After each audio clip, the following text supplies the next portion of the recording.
Welcome to the Western Integrated Systems PSIcapture demonstration for accounts payable with table extraction, demo number 110.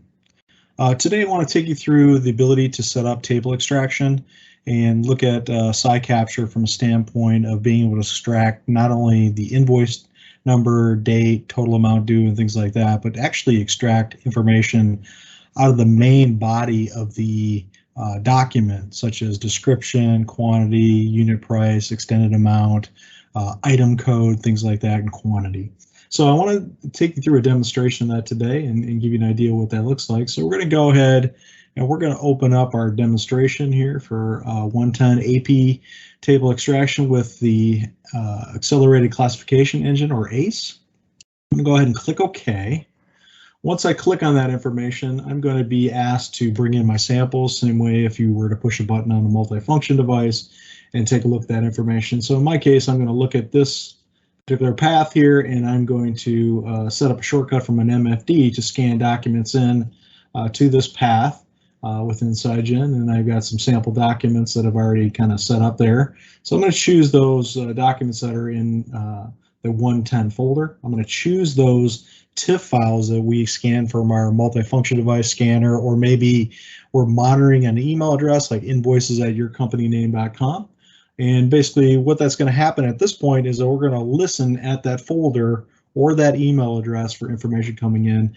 In our case, we're going to take data that's already in there and ready to capture. So I'm going to go ahead and start the capture process, and I'm going to start a batch. And basically these steps that you're seeing here are not something you would typically do, but to show you the process behind the scenes, we want to take you through that process and show you each step. So I'm going to go ahead and click OK.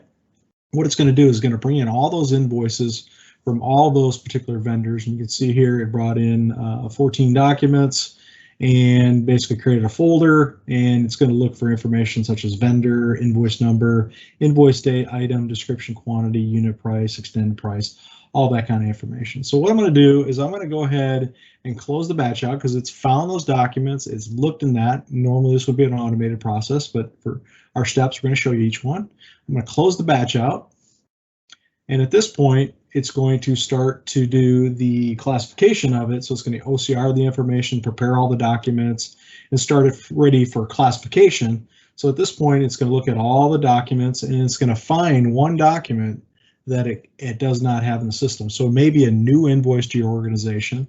And you can see all this information right here for the other documents that came in. You could have a step where all those documents go through, and then the only one that it would fail would be on this one. These other documents would go through quality assurance, dump out the data, go to your accounting system, go to your storage location, content management, whatever you have.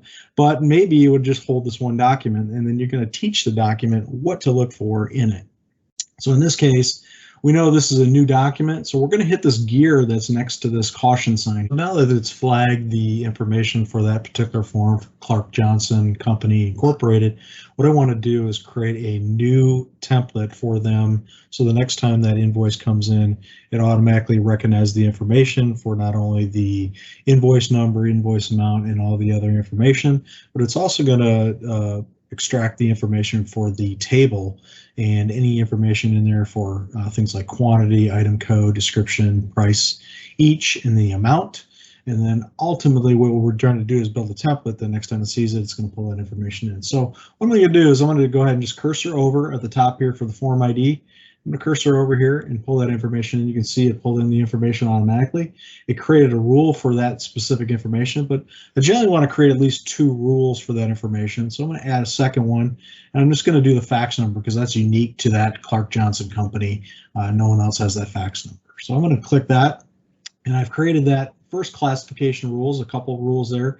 And then what I also want to do is I want to go into the last page classification rules, and I want to click on that. And then what I want to do is I want to click on add, and I want to add the information as far as any information when it comes to the last page.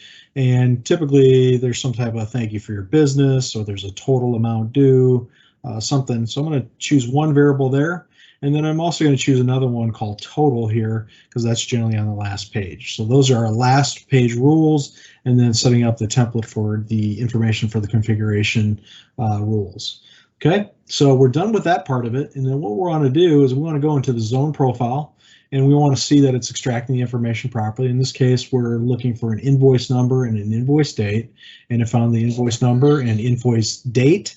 And at that point, we're good on that. And what we want to do next is go to the table extraction. With that table extraction, what we want to do is set up this table to extract all the line item detail that's in there. So what I want to do is I want to enable that. Spacing is good. All the other information should be good. And then at this point, what I want to do is I want to hover over the information I want to capture in the table. For example, I want to get the quantity, so I'm going to click on that. It automatically creates an expression for that. In the older systems, you had to click the little text icon to build the expression and build an expression, but PSIcapture by Kofax has actually created a very easy way to just cursor over and it automatically does the expression for you. So I'm going to go ahead and click save, and I'm going to do that for the rest of the information here. For item code, I'm going to save that. I'm going to do the description, save that. I'm going to do the price each, so that's the individual item cost, and then I'm going to do the amount, which is the extended amount, and I'm going to hit save. So not quite done yet. What I want to do is this information, these are all text fields that it tried to figure out through the system. But what we want to do is for quantity, we know that's really not a text. That's actually a numeric value. Same thing with the price each, that's a numeric value, and so is the amount. So let's go ahead and change those. Other things you can do here are optional. So you can enable things like optional. So if it missed a description specifically, an item in here that doesn't have a description, maybe it's blank, it can make that optional so it doesn't get flagged on it and then you slow down the process. So there's things like that that you can do. And then for description, a good fact here is that this is not just a single line like all the other information. It's actually a multi-line. The information in the description can be quite long, anywhere from 3 to sometimes 8 lines. So what we want to do is we want to choose that as a multi-line at this point. And then at that point, we've completed everything that we need to do for table extraction, getting the new zone template set up. All we have to do at this point is hit save. So we're going to hit save, say yes. We're going to now notice that we have a check mark next to Clark Johnson Company for the new classification form. We've got that information in there. We're good to go. So we're going to go ahead and hit save. So now that the information is in quality assurance mode, you can see down at the bottom, any of the information that we just set up for Clark Johnson. It pulled out the information, based on the invoice number, invoice date. You can see the different line items here that it's highlighting on the right-hand side here. And we'll go through the different ones here. You can see it pulled that information and pulled that correctly. And then you also have the line item extraction for the description. You can look over and hover over that information as well.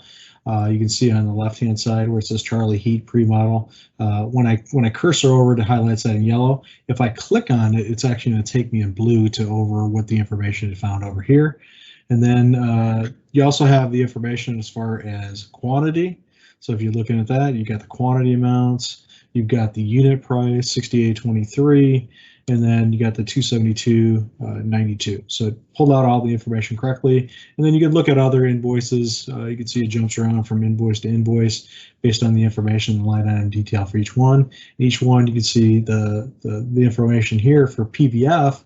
PVF had multiple lines with it, and then multiple pages as well. So you can take a look at that information, but that concludes the table extraction for PSIgen, PSIcapture, now Kofax PSIcapture for table extraction. That concludes the Western Integrated Systems look at PSIcapture by Kofax, formerly PSIgen, for table extraction and the line item extraction for individual items, units, quantities, unit price, and extended price.